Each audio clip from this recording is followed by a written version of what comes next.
Sejam todos bem-vindos ao canal da Igreja no Gama.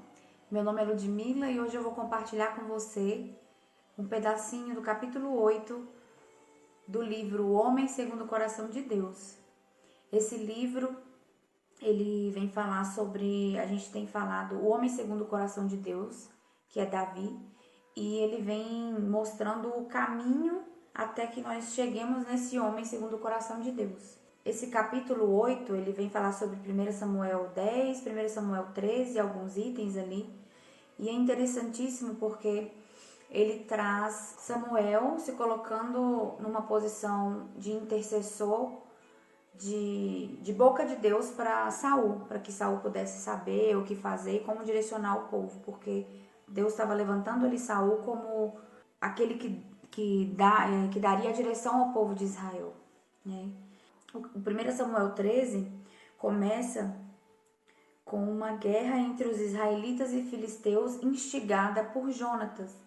Jonatas, com 1000 soldados, acaba derrotando uma parte do povo de filisteu e isso deixa o povo filisteu indignado. Em 1 Samuel 13, capítulos 3 e 4, nós vemos: Jonatas derrotou a guarnição dos filisteus que estava em Gibeá. O que os filisteus ouviram, pelo que Saul fez tocar a trombeta por toda a terra, dizendo: ouçam isso os hebreus. Todo o Israel ouviu dizer: Saul derrotou a guarnição dos filisteus, e também Israel se fez odioso aos filisteus. Então o povo foi convocado para junto de Saul em Gilgal. Então Saul, vendo essa precipitação de Jonatas, e sabendo o quão poderoso era o exército dos filisteus, que estava munido com 30.000 carros e 6.000 cavaleiros, ele captou o povo para perto de si. Era um povo que, em número, era muito inferior e em capacitação muito mais ainda, porque os filisteus tinham 30.000 carros, 6.000 cavaleiros. Inicialmente, o povo de Israel que estava com Saul e Jonatas, eram 3.000. E a fé deles foi minguando, porque eles viam a total capacidade que o povo filisteu tinha com toda essa preparação. E olhando para eles, eles viam que eles não eram capazes de derrotar um exército tão bem preparado quanto o do povo filisteu.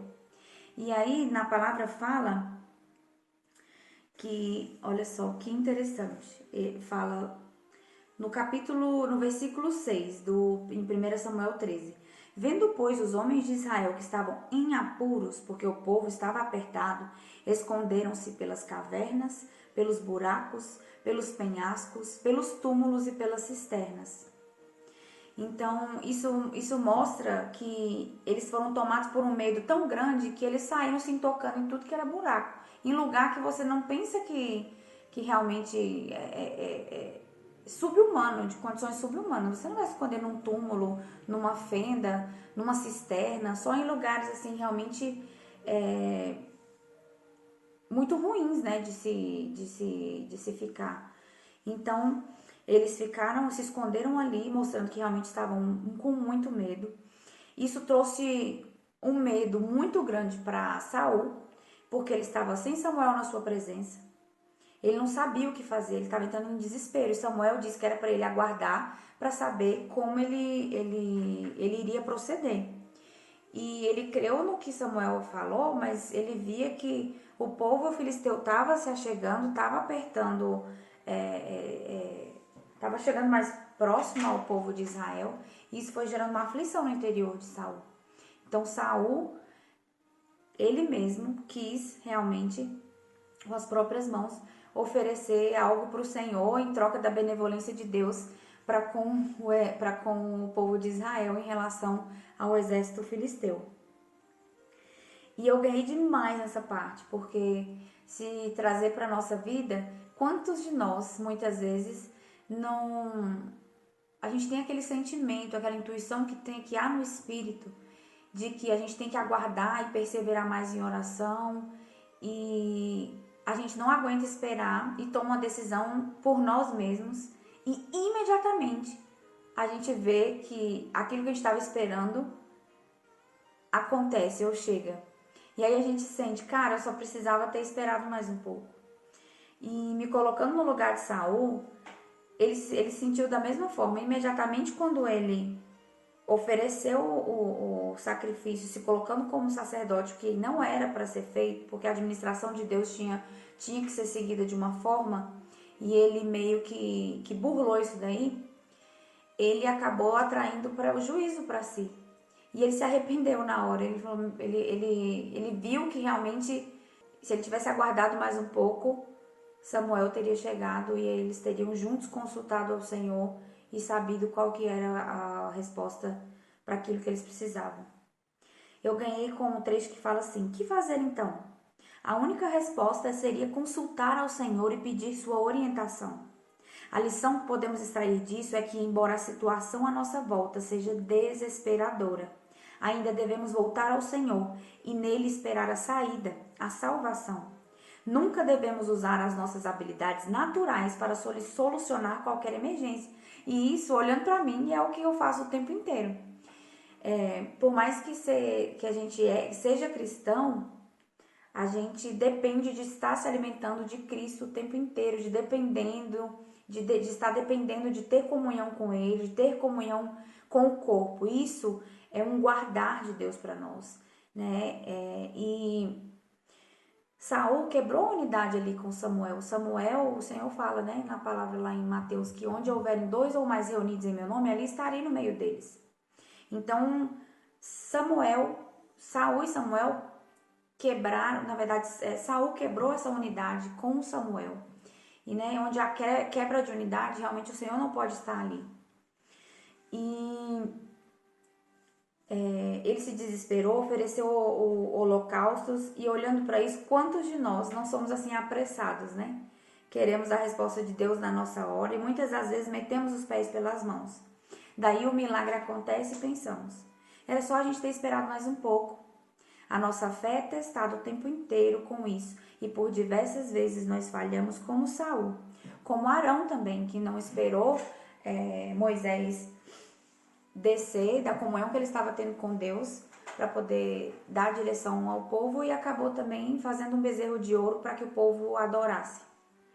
Então muitas vezes nós somos assim, a gente não está longe disso, mas aleluia, porque imaginem, Saul, ele perdeu toda uma oportunidade de ser um rei encabeçado por Deus, de ter atitudes, um reinado super próspero por realmente Deus estar endossando todos os projetos dele, porque os projetos de Saul seriam os mesmos de Deus. Ele abriu mão de tudo isso quando ele colocou as mãos na administração de Deus e deixou Deus de fora. E o Senhor ainda assim olhou com misericórdia para com ele, né?